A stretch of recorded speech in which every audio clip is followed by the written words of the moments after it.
Bonjour à tous, bonjour tout le monde. Et bien donc c'est donc le sixième débrief. On est dimanche midi. Le salon est en train de s'achever. Nous on a un petit peu fini de jouer ce à quoi on avait joué, hein. Là il va nous rester plutôt surtout à ranger. Donc on vous fait découvrir un petit peu une partie du salon que vous voyez pas forcément, qui est ici l'espace professionnel. Donc on a l'espace presse ici avec une présentation des As d'or, et puis vous pouvez voir derrière nous il y a tout un tas de tables où il y a plein de rendez-vous entre auteurs et éditeurs pour, on espère, des futurs jeux. Alors, on a encore 8 jeux dont vous parlait, dont on a parlé. Où là, vous avez ma voix qui part en live, hein. On sent que c'est la fin. On sent que c'est la fin. Vraiment, les professionnels qu'on croise nous disent tous, cette année c'était dur, c'était bien, mais c'était dur. On va commencer par toi. De quoi tu vas nous parler? Ouais, effectivement, on arrive sur la fin du salon. On est tous à plus ou moins 2-3 neurones. Moi, il m'en reste un et demi, donc je vais vraiment essayer de vous expliquer au mieux. Moi, j'en perds à l'heure des neurones là. Ça sent vraiment le dimanche soir. Mais qu'importe, c'était quand même vachement bien et on a pu encore pour jouer. Pour changer, j'ai encore fait un jeu Super Meeple. On va croire que je suis payé par Super Meeple, mais ce n'est pas le cas. J'ai été tester Fire and Stone. Fire and Stone, c'est un jeu qui se joue à la préhistoire. On incarne des membres d'une tribu sur une grande carte du temps où les continents étaient collés, et on a plein de petits jetons. Donc on a une mise en place assez costaud avec plein de petits jetons partout. Et le but, ça va être de balader nos petits bonhommes. Et à chaque fois qu'on s'arrête sur une case, on retourne le jeton. Donc c'est vraiment assez simple. Il y a un côté même assez régressif du côté. J'avance et j'ai un petit cadeau, Voilà, moi j'avais un petit peu 8 ans, mais d'un côté je pense que c'est quand même une cible assez familiale, donc ça tombe bien. Et à chaque fois donc on retourne, donc soit on a une ressource qui est assez classique, mais si on collectionne les ressources, on va pouvoir euh, on va pouvoir avoir des cartes qui vont nous donner du savoir, qui vont nous donner des pouvoirs. Et puis le but étant de construire des tribus quand on retourne à un jeton, pas des tribus, excusez-moi, des huttes, parce qu'il faut bien qu'ils se protègent un petit peu. Et quand on retourne un jeton avec une hutte, et ben du coup on va pouvoir construire une hutte. Et le but du jeu va être de construire des huttes, d'avoir des majorités éventuellement sur les territoires. Et voilà, on va se balader jusqu'à ce que on ait trouvé de mémoire, ça doit être une quinzaine de huttes, ce qui met fin à la partie. Donc voilà, il va y avoir de la chasse aussi, on va avoir des feux de camp dans lesquels on va pouvoir transformer la chasse qu'on a eue et puis récupérer des ressources pour construire nos huttes. Mais il nous faut des paniers, patati patata. Donc c'est vraiment plaisant. Après, en toute franchise, moi j'y jouerai pas forcément avec mes copains, je préfère les autres jeux de Super Meeple. Par contre, en famille ou en animation, ça marche vraiment bien. Donc je vous le conseille si vous voulez jouer avec des grands enfants, hein, ça va pas pour faire du 4-6 ans, mais il y a vraiment de quoi s'amuser. Donc moi j'ai quand même pris du plaisir, il y a un petit côté assez régressif quand même, et je pense que si on y joue en famille, il y a de quoi s'amuser. Donc, vu ton nombre de neurones, c'était le jeu à jouer aujourd'hui, quoi. C'est ça. Jusqu'à 3 neurones, ça marche. C'est parfait. Allez, Cyril, à toi. Alors, bonjour à tous. Moi, je vais vous parler de la surprise du chef. Si vous connaissez Top Chef, c'est un peu l'idée. C'est qu'en gros, on va se drafter des cartes ingrédients et on va se retrouver avec plusieurs ingrédients, 3 ou 4 ingrédients dans les mains, du citron, du steak, du poisson. Et avec ça, il va falloir réaliser, un peu comme dans le jeu sandwich, un contrat. En gros, ça va être le repas le plus sucré. On va tous essayer de réaliser le repas mettant le plus sucré. Et à partir de là, pour le coup, tu parlais de jeux régressifs. Ouais. Là, on est dans un jeu très régressif puisque le plateau, c'est une planche de coupe. On a un couteau. On peut hacher la viande et qui sont des cartes finalement. On peut tordre les cartes pour essorer et sortir le citron. Donc, je suis pas forcément le public. Je pense que le matériel doit s'offrir assez rapidement. En revanche, on y a joué avec une gamine de 10 ou 11 ans et elle a adoré. Voilà. Et je pense que c'est l'objectif et que ça a très bien marché de ce côté-là. Voilà. Un bon jeu pour sa cible. Un bon jeu pour sa cible, oui, tout à fait. On revient chez toi? Et là, on revient chez moi. On revient chez Mathieu. Voilà. Et donc on continue dans les jeux où on n'a plus beaucoup de neurones, il va falloir se reposer. Et ça, c'est un jeu que j'ai fait après avoir fait quelques jeux experts. J'avais besoin de me poser un petit peu, et ça s'appelle, je lis un peu, hein, ça s'appelle Momiji. C'est chez Silex Édition. C'est un très beau jeu, c'est une petite boîte avec des belles illustrations. Je sais pas si tu as eu l'occasion de le voir. C'est des belles feuilles en fait. Ce sont des feuilles de différentes couleurs. ça pourrait paraître assez classique puisqu'il faut faire des collections, on va récupérer des feuilles de couleurs identiques entre 0 et 3. Sauf que du coup, on peut mettre plusieurs zéros l'un sur l'autre, mais une fois qu'on a mis un 1, on peut plus mettre de 0 jusqu'à ce qu'on mette un 3. Et là, ça met fin à notre collection. Et du coup, il y a la possibilité, là on était à 2 joueurs, hein, Cyril, on a joué ensemble, il y avait la possibilité de mémoire de finir que 4 collections. Et du coup, voilà, moi j'ai pris mon temps, je voulais faire un super deck parce que à la fin, on va compter le nombre de cartes qu'on a dans notre collection multiplié par la valeur de notre dernière carte, donc un 3 la plupart du temps. Voilà, moi j'ai voulu prendre mon temps, je me suis fait carrément doubler par Cyril qui lui a fini vite ses collections et fait des belles multiplications par 3. Donc ça, c'était vraiment chouette. Il y a aussi des objectifs à côté qui donnent un petit peu de piment. Et puis voilà, il y a un petit système où tu collectionnes les glands aussi. Exactement. Où voilà, les poses de cartes peuvent faire de deux manières différentes. Soit tu mets 2 cartes de la même couleur, soit tu mets autant de cartes de couleurs différentes que tu veux. Donc voilà, c'est vraiment ingénieux. Ça se joue super vite et moi, ça m'a fait un bien fou. C'est vraiment un petit jeu très agréable qui joue aussi bien à 2 qu'à 4 et qui est très joli. Petite boîte chez Silex. Donc c'était vraiment pas mal aussi. Alors moi j'ai joué, j'ai pas beaucoup joué ce matin et j'ai même pas pu faire des parties complètes parce qu'on n'a plus beaucoup de temps. Alors bon, c'était un peu voulu sur le premier jeu puisque le premier jeu c'est un jeu d'escape game, donc je voulais pas me spoiler. C'est un jeu qui s'appelle Escape, je vais y arriver, 2222. Donc c'est un jeu qui se passe à Saint-Malo, apparemment le 20 juillet 1789, si je me trompe pas, parce qu'apparemment il y a eu un événement important de la Révolution française qui est assez peu connu. Et donc c'était très bien. Donc on est sur un escape game pas classique finalement, puisque il y a beaucoup de choses qui vont être faites autour du son. C'est-à-dire qu'on jouait là, on avait un petit espace où on avait des casques. C'est l'ambiance salon, à la maison, il n'y a pas besoin de casque. Et il y a beaucoup de choses qui vont se passer autour du son. Il y a beaucoup d'acteurs qui ont joué pour parler aux personnages. Il y a eu un travail qui a été fait scénaristique. Donc, en plus de l'escape game, on va débloquer des choses sur la ville de Saint-Malo. Donc évidemment j'étais sur une version pour débuter, hein. J'ai fait 20 minutes du jeu donc j'ai pas vu énormément d'énigmes, donc je réserve encore mon avis parce que forcément un escape game il faut y avoir joué pour voir si les énigmes étaient bien ou pas.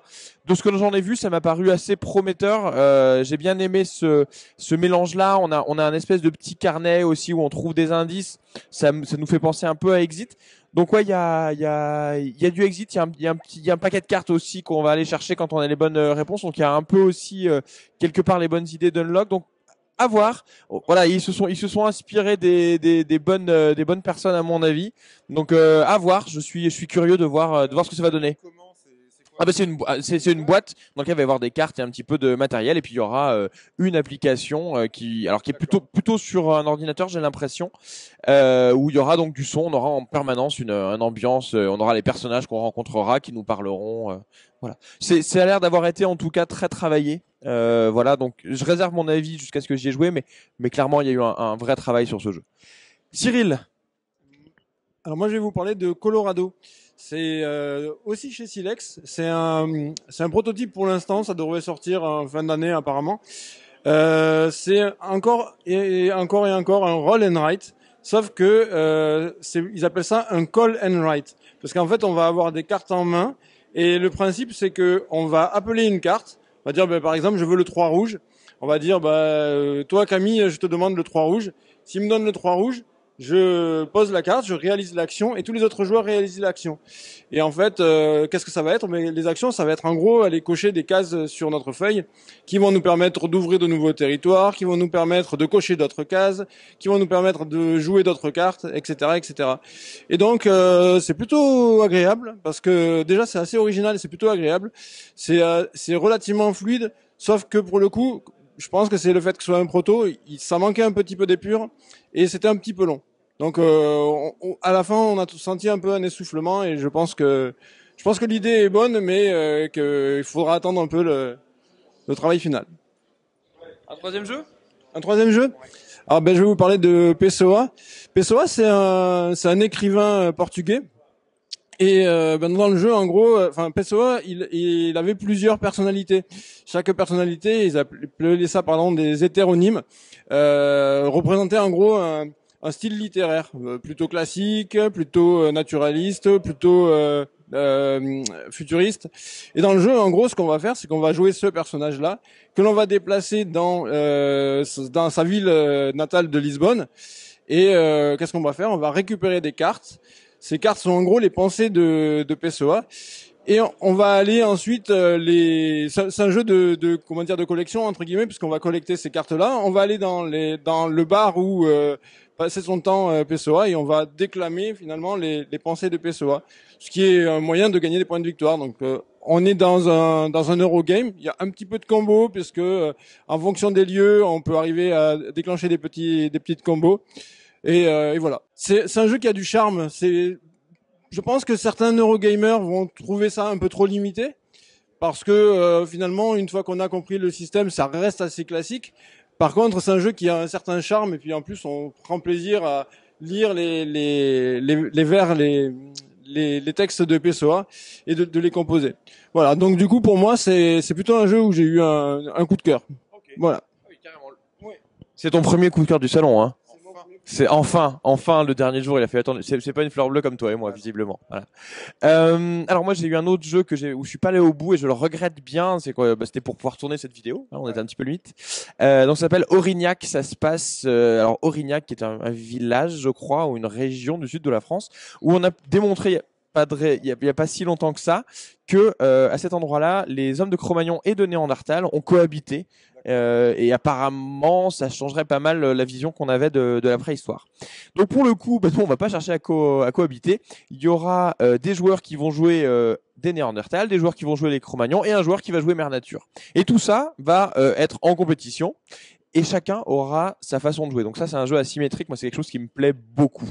Côté Cro-Magnon, on aura une mécanique de deck building, et côté Néandertal, on aura une mécanique de pose d'ouvrier. Donc l'idée, c'est que à son tour, Cro-Magnon, il va jouer une carte, et il va faire les effets.